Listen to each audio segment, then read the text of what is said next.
Hello, this is karenhudes. I'm sitting next to Antal Fekete, the renowned monetary economist, and we're outside of Miami International Airport. We decided it was important to brief you all about the strength of currency in general, and in specific, I wanted to find out from Antal Fekete what his advice would be to General Dempsey. I asked General Dempsey, the chair of the Joint Chiefs of Staff, on December 2nd at the town hall meeting, why it was that he did not accept the offer of the signatory for the global collateral account, where the world's gold has been cloaked in secrecy. And we were offered 170,500 metric tons of gold, together with uncut dollars, to be issued by the U.S. Treasury. This was put into motion by John F. Kennedy 10 days before his assassination.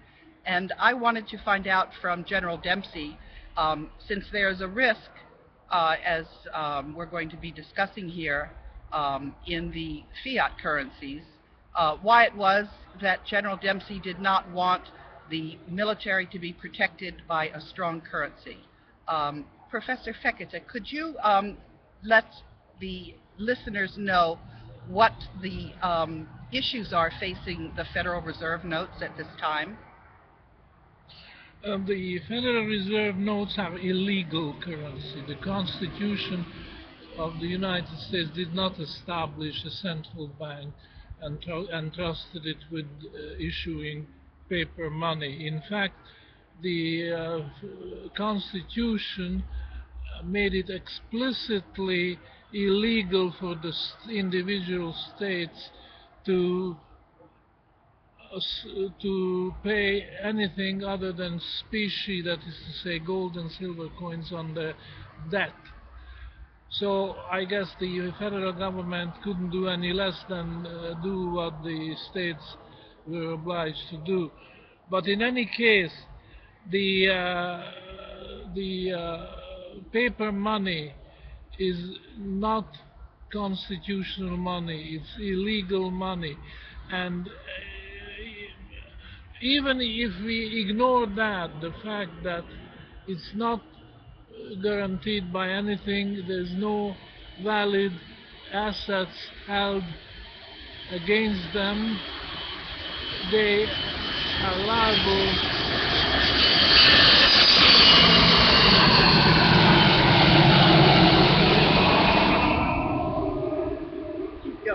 That's what happens when you are near the international airport.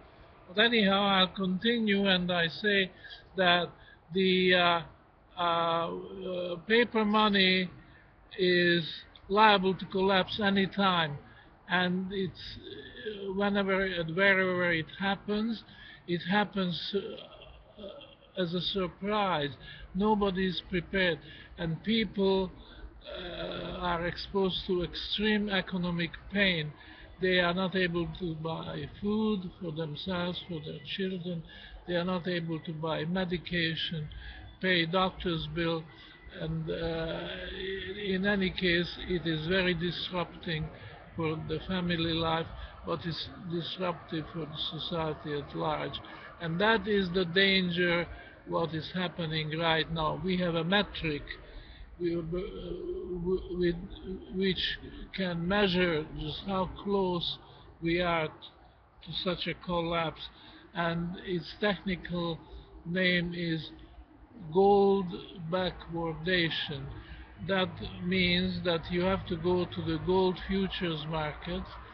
The biggest one is in New York City, called Comex, which is a branch of NYMEX, the biggest commodity exchange, maybe in the whole world. And when you get a quote for the price of gold for future delivery, and also another quote for the price of gold delivered on the spot, you will find that these are two different prices. Now you take the difference, you subtract the second one from the first. In other words, you take spread between the future. Normally, this is positive, and as long as it is, there seems to be fair weather ahead. But should this become negative, which means that gold for spot delivery costs you more than gold for future delivery, that's an extreme danger sign. You might call it red alert. I don't know how they call it in the military, maybe orange alert. Whatever it is, it's indicating an extreme danger.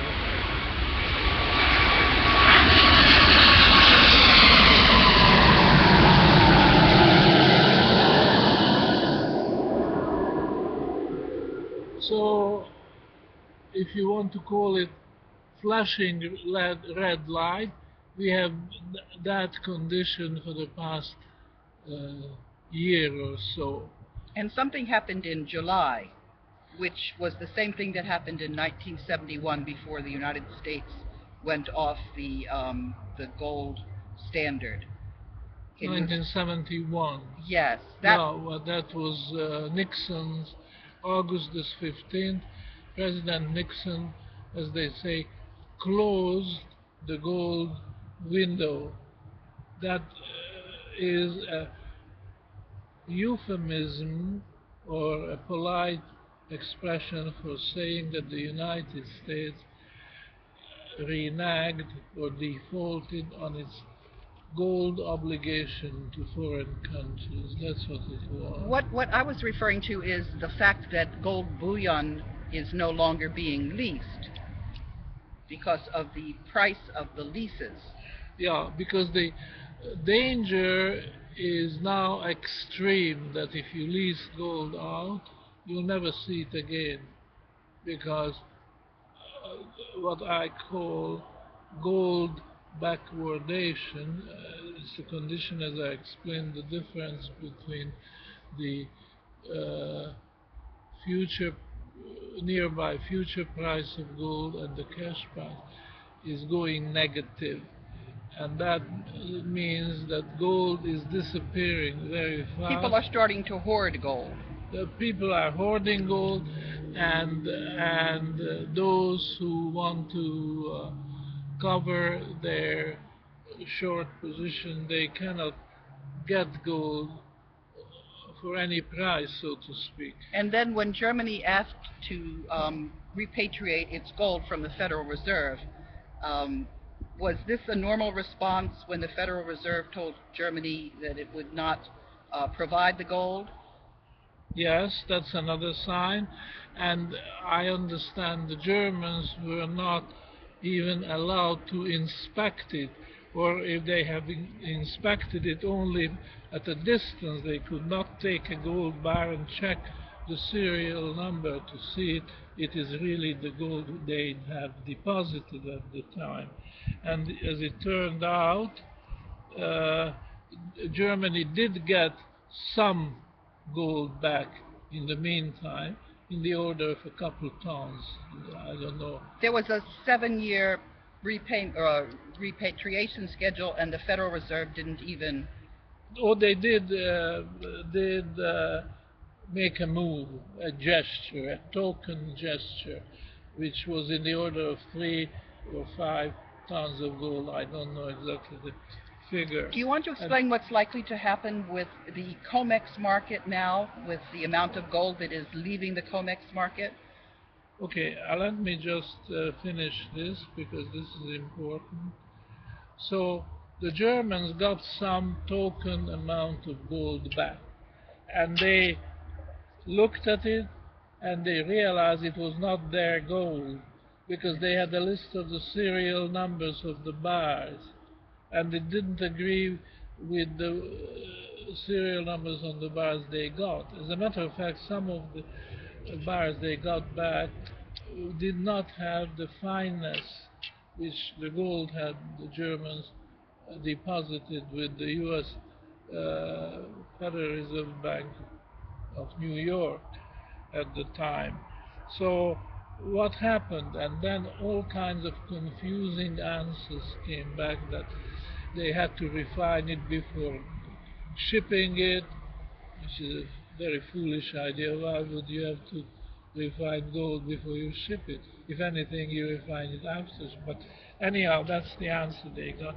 So the fact is that the gold which the Germans deposited in good faith in the 1950s, say the late 1950s, or over a period of time, but that's not the important thing.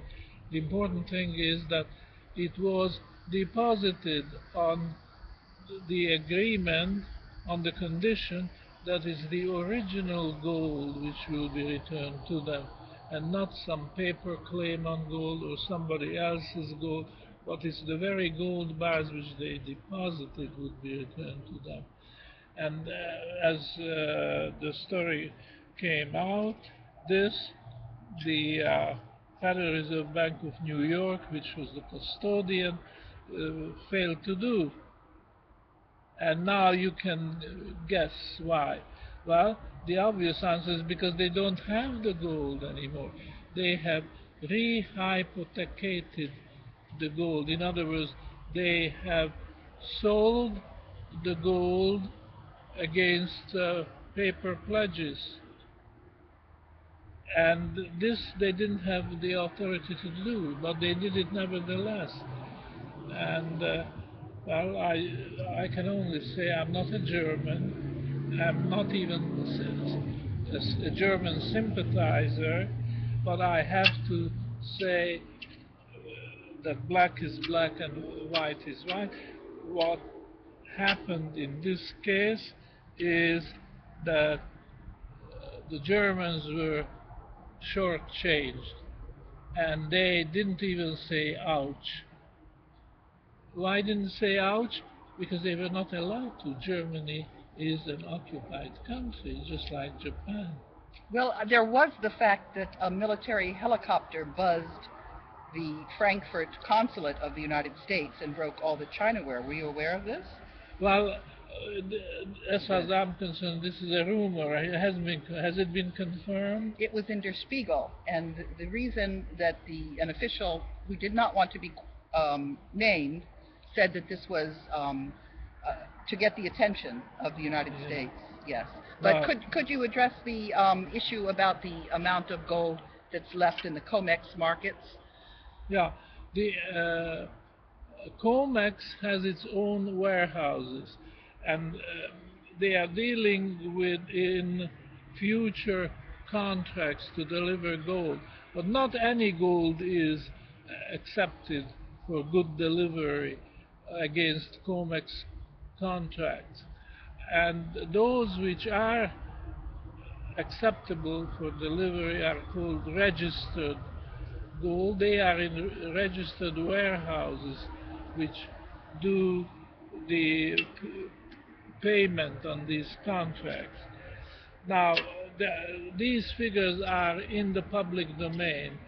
They perhaps regret that and would like to change that, but now it's too late. The cat has been let out of the bag. It's in the public domain. Every week they have to report how much gold is in the warehouses ready for delivery.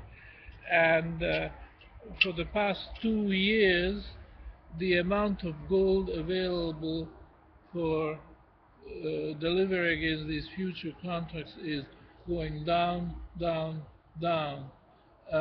There might be a blip on the screen that for window dressing purposes somebody makes a deposit to show that okay, sometimes it goes up, but if you take the average, then it's very clear that the amount of gold is shrinking, which is just another manifestation of what I call gold backwardation, and the danger sign.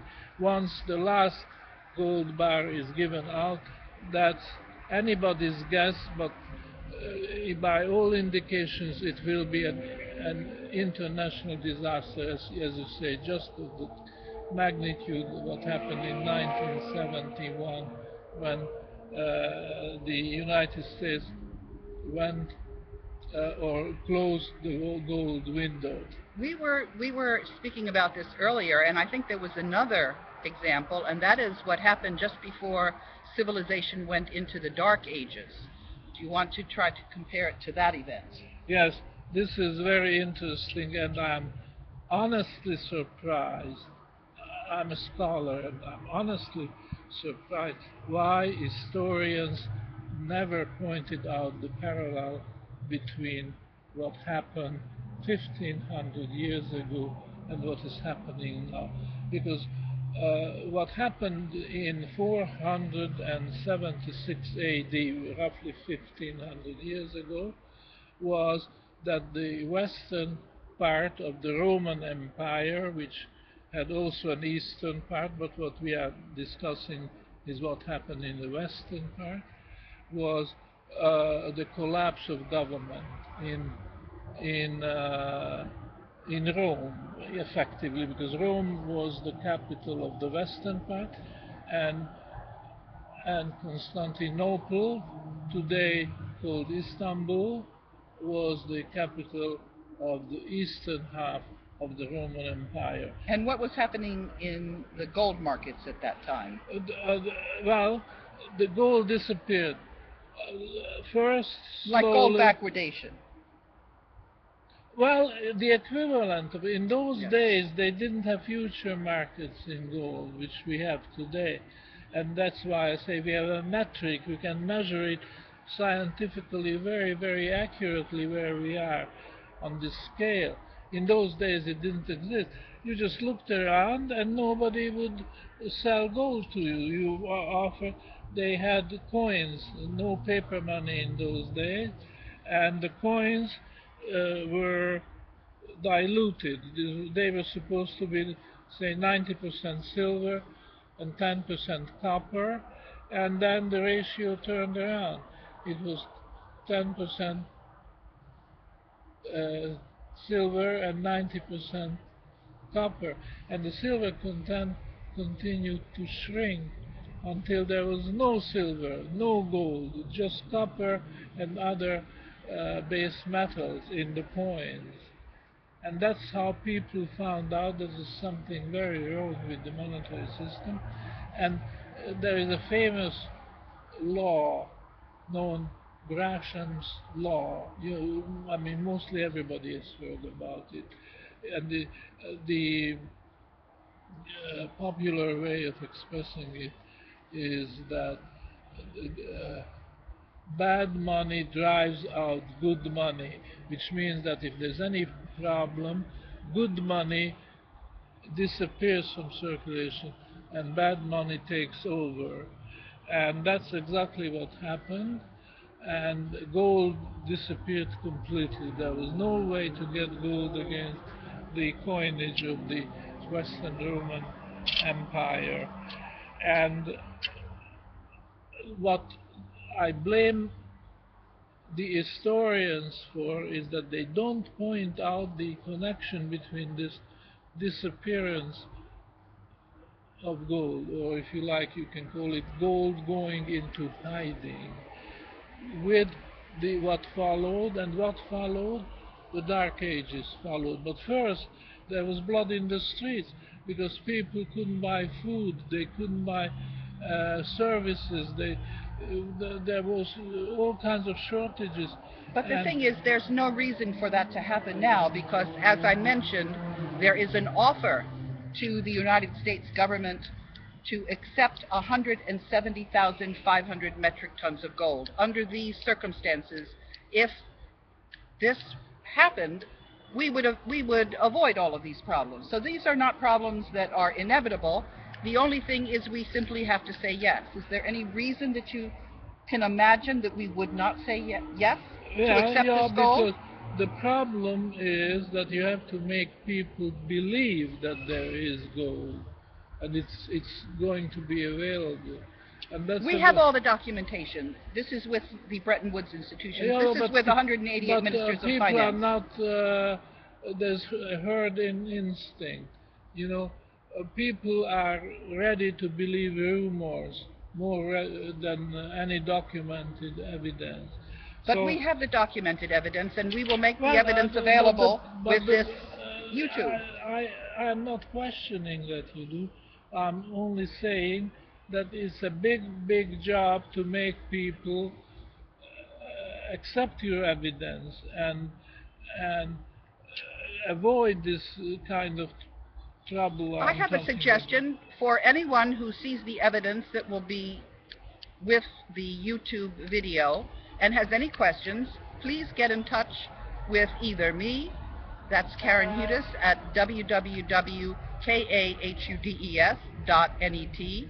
or with Professor Fekete. Do you want to give the contact information, or shall I? You can forward it to me, and I will forward it to Professor Fekete. Look, as far as I'm concerned, I'm not doubting that it's there, but I still see a big problem to convince people to accept your statement.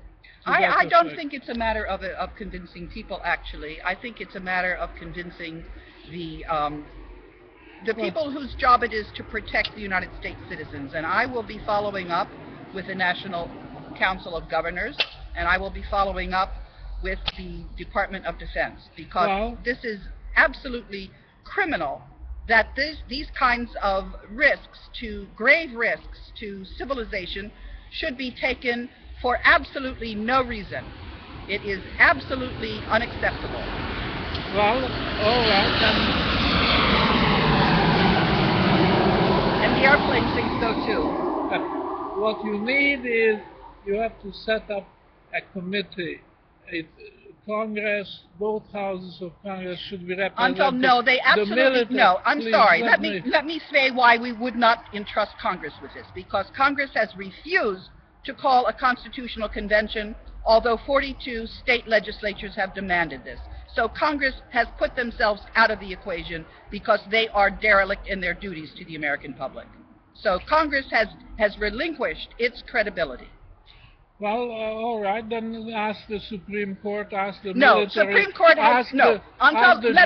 Judiciary. Please. I can speak to the Supreme Court because the Supreme Court has also abdicated its duty when 188 ministers of finance had settled this problem, and the Judicial Conference refused to recognize the decision of 188 ministers of finance, which would have prevented all of this from happening. The Supreme Court has also relinquished its credibility with the American people.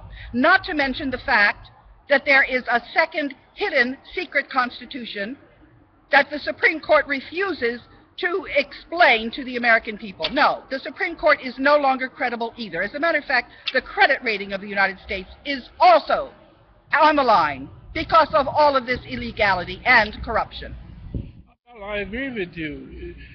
I'm only saying that this gives plenty of reason for people to doubt that the gold exists. No, it's just the opposite. No, it's just the opposite. The credibility of a group of media that has been lying systematically to the American public. No wonder they don't know that the gold is there. We will be giving you evidence, and if you have any questions about the evidence we are giving you, we will respond appropriately. And you will demand that your officials keep this country strong, which is where it ought to be. All right. For example, you mentioned the military. I will say, well, if you think this is the right thing to do, then appoint a committee 100% made up from the military, from the services, including the Army, you have been Navy, you have been talking about a dire emergency. I think what we need to do is we need to get all of the militaries. We need to get the military not only of the United States, we need to get the military of our partners, Russia and China. We need to get all of these militaries involved. Not for war, and we need to spend this gold to prevent gold backwardation and a destruction of civilization. That's and what the we need to do. war, the shooting war which would follow. We don't need this. We don't need hunger. We don't need starvation. We don't need pestilence. All we need is for the American public and all of the rest of the people of the world to get what is coming to them. And we will show you the proof of what it is that is your patrimony. And we are working together with the authorized signatory of the global collateral accounts where all of this gold is registered. And we will give you copies of all of the documentation showing you that this is registered and that it belongs to all of the people on this planet. Well, I don't disagree with you, and I wish you good luck. I just don't see how I could play a role in this. You know, I will support whatever you say, and then let the events take their own course. We will let the people who see the proof of their gold help us to get the authorities to do the proper thing for the entire planet. Now, whatever you say about the Supreme Court and Congress and federal agencies, what about the states? What about the state governors? They have credibility and they are not responsible. We are dealing with them, and we are also dealing with the county executives. We are dealing with all appropriate levels of government. We will get everybody involved in resolving this problem and nipping it in the bud before anybody suffers anything. I agree, but give them a chance to get involved. Oh, they will be involved. There's no question they will absolutely be involved. That's very good. Yes, everybody, any government anywhere will certainly be involved. Some civilian government should be involved. Oh, that is what the Bretton Woods institutions were created for. This will be done in full transparency of the entire world and each representative of each country, as many representatives as want to join in this exercise. This is for the entire planet. Obviously, this is not going to be done in secrecy. Yes, I agree, and I support it. That's all I can say. I'm not an American citizen, and I live on a different continent. I live in Europe, and I am, if you like, just a distant observer. But I agree with you 100%. Something must be done, something can be done, and you already worked out the plans and the way to handle this, and it should be done, and should be done soon, because the clock is ticking and we get closer and closer to the point where it may become unmanageable. That's right. We're going to do it right away.